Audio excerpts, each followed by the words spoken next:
Look, this is probably slightly left of field, but I'm actually a big fan of Manchester United's proposed transfer strategy this window so far. In this video, I want to talk a little bit about kind of the names that they're linked to, the areas of the pitch that they are addressing, some gaps in their current squad. We'll go through the squad in general, why I think some of these names are good, out of the names that they are rumoured to be linked to, which of those I think would best fit into a Ruben Amorim side and also a non-Ruben Amorim side, because we know football can change in an instant, and whether or not he goes on a bad run of games at some point, we need to think for the future. And I think Manchester United in the past haven't actually signed players who can play for multiple coaches. They've often chopped and changed between systems and trying to build for certain managers' systems to their detriment, because every time a new manager comes in, they need to take the scraps of the old manager and try to fit them into their new system. And it's a big mess, and it's delayed their progress for the best part of a decade. So Cunha is obviously the first player that they've signed, and at Wolves he's been really brilliant. He's been a standout player, and him and Mbeumo, or Mbeumo as people are telling me is pronounced, they've both been players who have shouldered a lot of the responsibility for their respective teams. They're both sort of the best of the rest in terms of the non-top six teams, and that's kind of a strategy that we've seen Manchester United historically opt into going with, particularly those Sir Alex Ferguson teams. They would often shop lower down the league, take the best players from teams in the league who are proven. I like that Manchester United have tapped into some of those cultural roots. I know that some of the fees that those teams are demanding at the moment, so 60, 65 million, seem fairly steep, but all things considered, if you talk about a player, and both of these players, in Mbeumo and Cunha, who are capable of getting 15 to 20 goals at their best in the Premier League, who are Premier League proven, understand sort of the culture in general, aren't afraid of the language, have proven that they're not homesick. These are all important qualities for players moving. And, you think of brilliant footballers in the likes of Angel Di Maria, for example, who struggled at Manchester United because he was homesick, because he had these outside the pitch struggles. I think going for players in the Premier League who are proven in that sense, who have shown that they've been able to settle down and acclimatise with their teammates and kind of showcase their quality on the pitch as well, is always a good market to buy in. So for the holistic picture of a transfer, I think those two signings and shopping in the league is certainly a smart choice. They've shouldered a lot of responsibility in their respective teams. They're kind of the main men for their teams in difficult circumstances.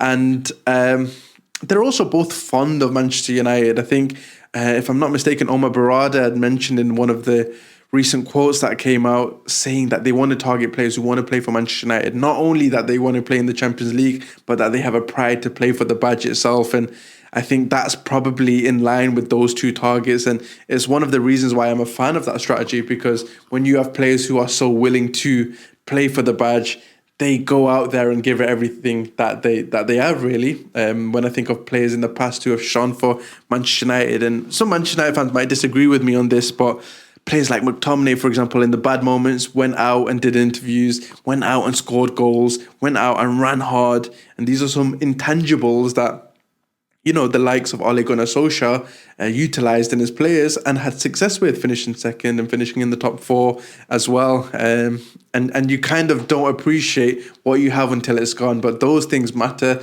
and getting those in players who are Premier League proven, who can certainly chip in with goals, matters a whole lot. I'm going to show you a few stats, actually. I'm not huge on stats unless I contextualize them. This is Matheus Cunha's shot map, but I want to go here first to Manchester United's stats last season.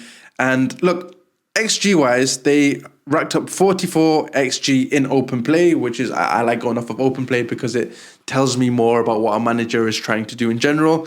So they racked up 44 XG in open play, but they only scored 30 goals. They had a XG underperformance of about 14.38 goals, which is ridiculous when you think about it. They should have scored 14 more goals than they did. This brings me on to a greater point in the sense that Mbeumo and Cunha have been bought in. Cunha is a player who has massively outperformed his XG last season. He's also joined in company in that regard by Bryan Mbeumo. So both of those players, if I'm not mistaken, are the top two in terms of overperformance of their XG. Does that mean that they will regress to the mean and score far less than they have done in seasons gone by? I'm going to break that down a little bit for you actually before I go into talking about some of the other players. 20 goals from an XG of 13 for Mbeumo, and Cunha alternatively had 15 goals from an XG of 8. There's two camps. Some people say this means that they're brilliant finishers, they can consistently overperform. The other people say that it's impossible to continually overperform your XG. They're going to go back to that level where they're scoring about 8 or 9 goals, and you're overpaying for players who can only score about 8 or 9 goals in the league. I, with my eyes, contextualize the stats in a few ways. With Cunha, actually, if I begin by looking at some of his shots here, he had, numerous goals from outside the box on the right side and on the left. And if you look at the XG for some of these chances, 0.03, 0.03, 0.05, 0.02. And chances like that are chances that Cunha can put away better than most players, in my opinion. He's got a great shot on him, rather, from distance. A lot of players don't really have that quality. So when you're taking XG into account, these are players who are taking shots that are worth sort of 0.2, 0.3 XG.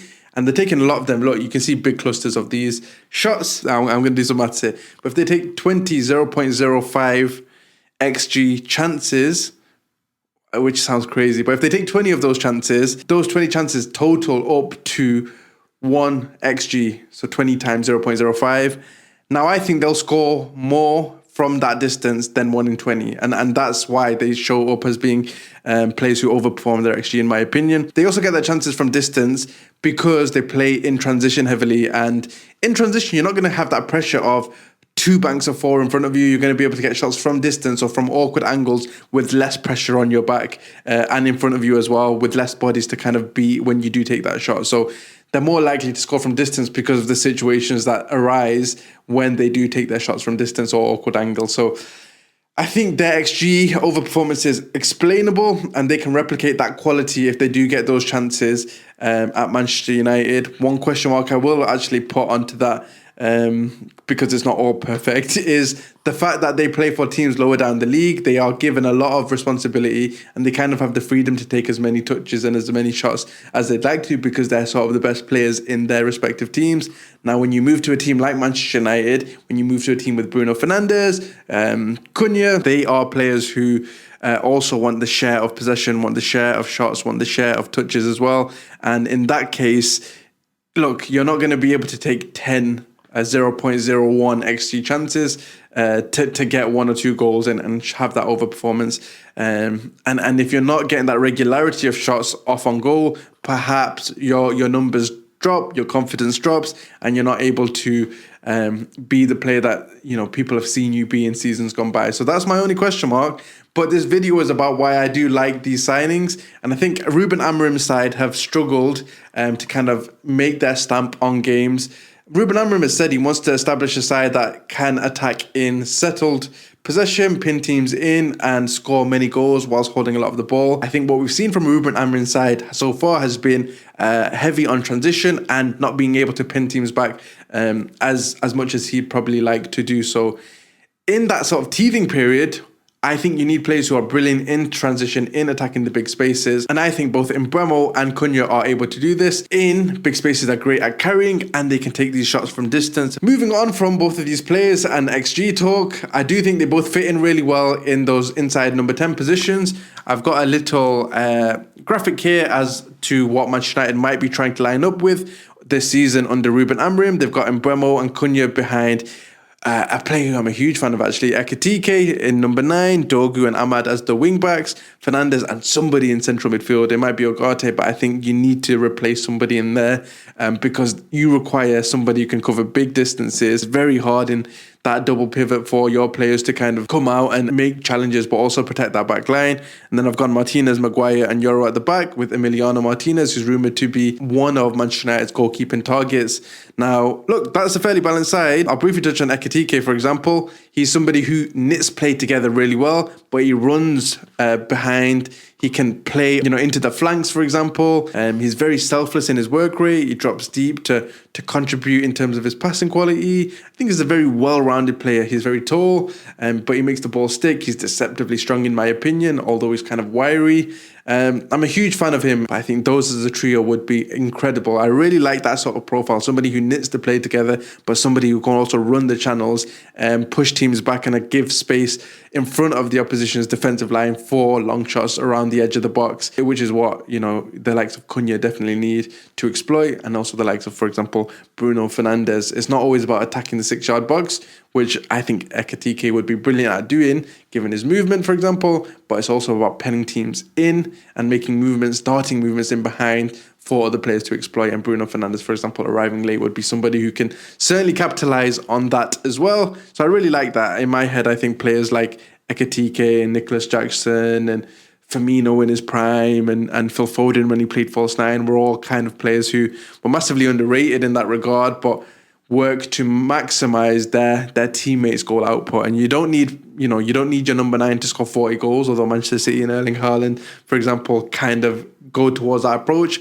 But I think spreading your goals out across a few players who can score 10, 12 goals each is really strong. And I think that sort of front three addresses a lot of those problems in scoring off of individual quality in transition. But also I think these three players can actually be effective against stubborn, low-set defences. I think a temperament issue might come into play with all of them kind of wanting the ball, probably. But once you can get past that, I think those are three very high-quality players. And for me, player quality beats system or anything else all of the time. Once you work out how to integrate them and play on each other's chemistry and minimize their weaknesses, maximize their strengths, you've got a perfect team. But sheer player quality is probably enough to get you a good amount of goals that they didn't get last season. I just want to quickly touch upon this 4-3-3 graphic that I've made as well. I almost think that this side and this Manchester United side suits a 4-3-3 or a 4-2-3-1 more than it does a 3-4-2-1 under Ruben Amorim. I don't know how Ruben Amorim's season is going to go, and I don't know if he's going to change his system at all. But if he is to get sacked at some point, at any point, these players that they are linked to are brilliant players in not only the 3-4-2-1, but also in different systems such as the 4-3-3. And this is just to illustrate that point. I put Cunha here at left wing because he can kind of invert once you've got your Dorgu pushing up on that left flank. But I think he's a very strong player, and I think he profiles best as a third midfielder in a 4-3-3, almost like a Marmoush did for Manchester City last season, playing off of that striker almost as a second striker, but the ability to drop deep, pick up the ball, carry, take shots from distance, float to the right hand side, float to the left hand side, attack the box late. I think that's the quintessential role for Cunha, but he can play off the left wing. Mbeumo does his best work starting on the flank and then moving inside a bit later. Ahmad does his work best, I think, carrying it down the flank, but also attacking more closer to goal down the middle, which is why I've put him as a number 8 in this 4-3-3.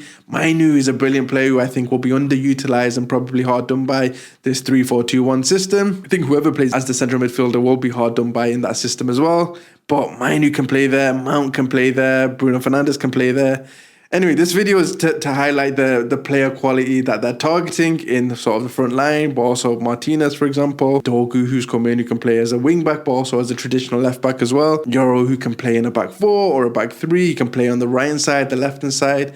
So I think they're targeting a lot of versatile players. They're targeting players who can play in different systems, in my head, under different managers, in a way a lot more transferable than some of the other managers and the signings that they've brought in, such as Anthony, such as Sancho. I've been massively impressed with the targets in terms of Mbeumo, Cunha, Ekitike, if they do get them. Look, Martinez, I've not touched upon him loads, but look, I think anybody's improvement on Onana at the moment. Somebody imposing, somebody who's strong in shot stopping, somebody who's serviceable in the pass. I mean, it would be sensible.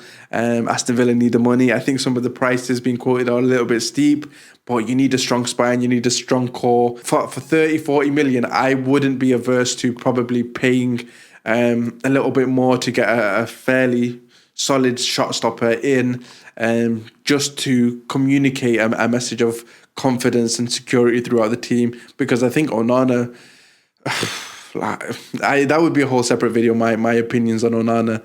As much as he can pass the ball short, I think his long distribution is overrated, and I think his shot stopping ability, even though it can be good at times, is questionable at best, and you need a solid foundation to build the rest of your team off of. So whether it's Martinez or whether it's a more astute, sensible buy, I think you need to replace Onana regardless, and the fact that they're looking at possibly doing so is a green flag in my book. Again, targeting players that are Premier League proven, that won't get homesick, that kind of understand the language, that understand the league, that understand the refereeing temperament, that understand what they can and can't get away with, that understand the crowds, that understand the news cycle. All of these things are massively important. So Manchester United are certainly doing the right thing in my opinion.